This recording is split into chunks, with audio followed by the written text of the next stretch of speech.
Yo, this is Danny Echevarria with theproaudiofiles.com, and in this video I'm going to be looking at 3 tips for thicker electric guitars.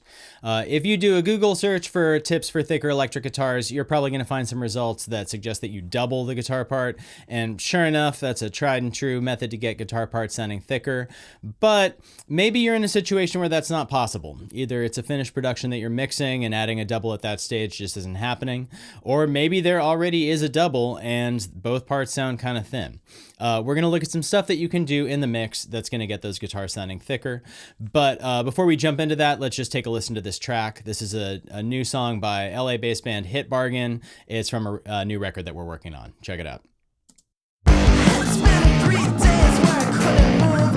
Certain taste of nickel in my mouth. It's been 3 days where I couldn't move. Certain taste of nickel in my mouth.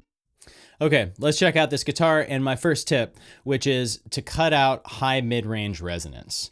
What do I mean by that? Well, high mid-range is actually pretty important to an electric guitar. That frequency spectrum from a little bit above 1K all the way up to 5K or so, a lot of the presence and the bite of an electric guitar, especially a distorted electric guitar like this, lives in that area. But I very, very often, almost always, end up finding this sort of hissy resonance that I don't like, usually between 2K and 3K, 2000 hertz and 3000 hertz. So let's go searching for that with my FabFilter Pro Q. I'm going to solo out the guitar so we can hear what we're looking for. I'm going to find this problem spot and then you'll hear what I mean.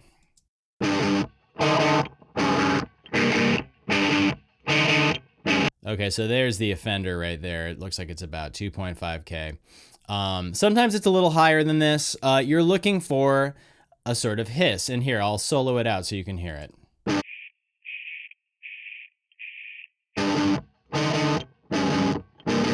So here's a quick A-B. I'm gonna bypass this plugin and then bring it back in.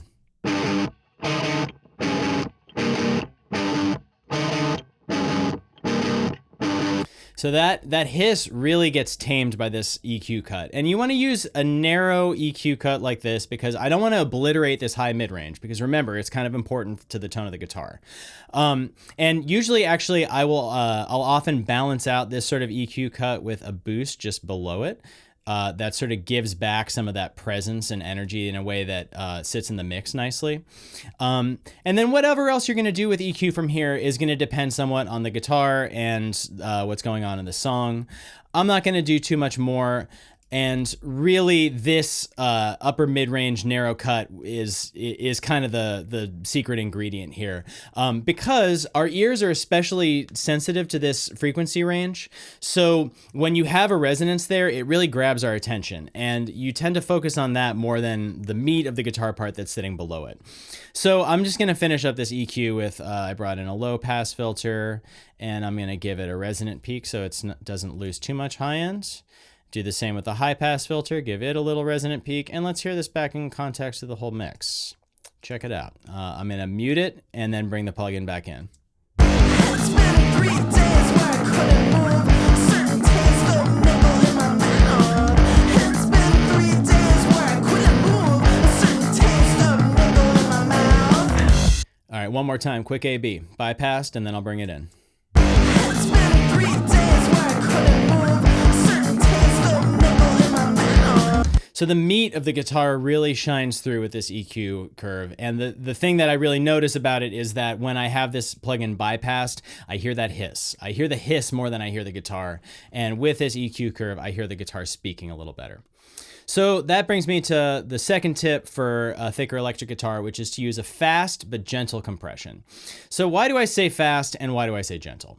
Well, I say fast because this sort of distorted electric guitar doesn't necessarily have a lot of transient information that you need to preserve with a slow attack time, like you might with drums, for instance, where you would use a slow attack compression to bring out the snap. There's no real snap to bring out here.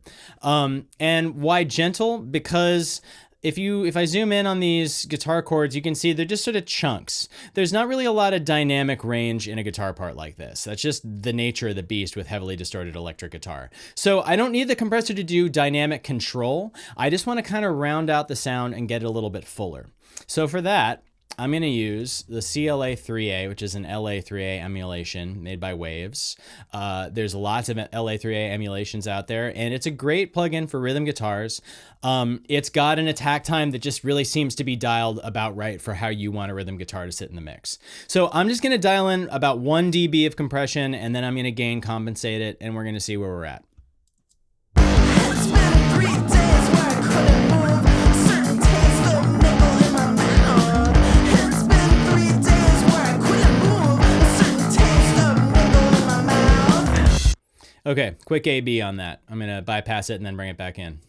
It's been 3 days where I couldn't move. Certain taste of nibble in my mouth. It's been 3. One more time. It's been 3 days where I couldn't move. Certain taste of nibble in my mouth. So it's not like an overwhelming change, but it does feel a little bit fuller in a way that I really appreciate when I hear it in the whole mix. I'm not looking for this one plugin to do a ton of heavy lifting. And if you want really heavy compression on your guitar, or you feel like it needs it, I would recommend trying doing it in steps rather than getting 5 or 7 dB of compression out of one compressor, maybe do a couple on one like this, and then have another compressor on the guitar bus or something like that, where you're not expecting one compressor to sort of transform the sound. And another thing that really pairs well with compression, which brings me to my third tip, is saturation. I've got a whole other video about just saturation, so check that out if you want more ideas for how to use it in a mix. But I love it on guitars because it's going to add some harmonics that's going to make the guitar feel denser and fuller. Because we've already EQ'd this guitar track so that we've gotten out some junk that I don't want hitting the saturation, it's going to be that much more effective because we're not going to be adding saturation to that hiss, for instance.